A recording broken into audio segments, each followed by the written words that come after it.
last December. There were reports tonight that the other accused nurse, Deborah Parry, will not, as had been feared, face the death penalty. Her lawyer confirmed that the brother of the murdered nurse had waived his right under Saudi law to insist that it be carried out. Our World Affairs correspondent David Loyne reports. Saudi Arabia plays a key role in the economy of the modern world. But as guardian of the most holy places in Islam, its government rigidly imposes Islamic law. Here, the relatives of a murdered person can decide the method of execution of the murderer. But the lawyer for the two British nurses has revealed that he's persuaded the family of the dead Australian nurse, Yvonne Guilford, to drop their right to the death penalty. The deal will include a contribution to charity. An agreement has been reached with Mr. Guilford in Australia, has been signed by him and his lawyers, and has been signed also by the two nurses. And according to this agreement, Mr. Guilford has waived the death penalty. There was no mention of Deborah Parry in today's court hearing, but she must now expect a severe sentence, since the other nurse the Saudis believe was involved in the killing, Lucille McLaughlin, has been sentenced to 8 years in jail and 500 lashes.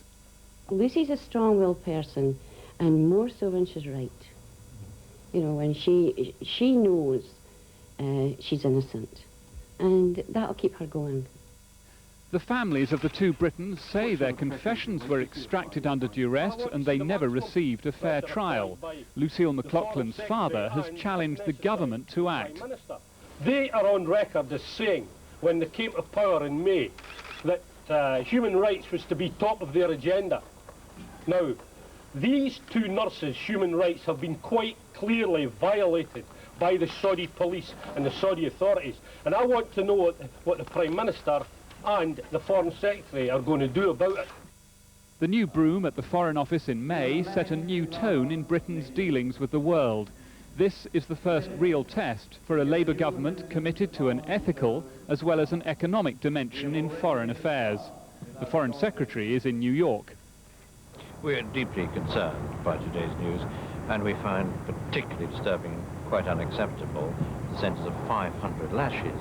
This is just not acceptable in the modern world, and certainly is not something that we expect any woman to be put through. We have followed this case closely. We've made our concern clear to the Saudi authorities at every stage, and obviously we'll be repeating that concern. Saudis in London, celebrating their National Day, were unconcerned. If the ambassador is suffering from British pressure, he certainly wasn't showing it. It's still unfolding. We have many steps of appeal. Why do you say that it's not over yet? Because I explained many times, it has to go through various degrees of appeal before any judgment is final. For Britain to interfere in the internal judicial process of a friendly country would be a major step.